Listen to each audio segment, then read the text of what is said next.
Hello అండి, అందరికీ నమస్కారం. Welcome to KP Renuka vlogs.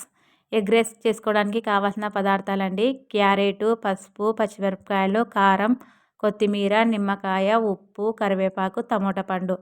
మా తమ్ముడు ఇక్కడ గ్లాసులో గుడ్లు పలగొట్టుకొని అందులో కొంచెం ఉప్పు, కారం వేసి కలిపిపోయినాడు.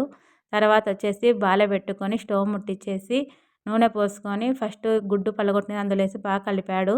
దాని తర్వాత క్యారెట్ వేసుకొని దాంట్లో కొంచెం ఉప్పు వేసుకొని మగ్గబెట్టినాడు. అది బాగా మగ్గిన తర్వాత ఉల్లిగడ్డ, టమాటా పండు బాగా వేసి బాగా మగ్గనిచ్చాడు. మళ్ళీ అవి మగ్గిన తర్వాత కొంచెం లైట్గా కారము, ధనియాల పొడి, చికెన్ మసాలా వేసి కలిపాడు.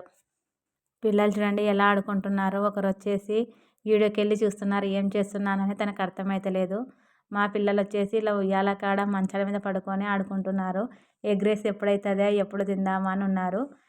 లాస్ట్కి వచ్చేసి అన్నం అందులో వేసి కలిపాడు. ఎగ్ రైస్ రెడీ అయిపోయింది, చూసేయండి.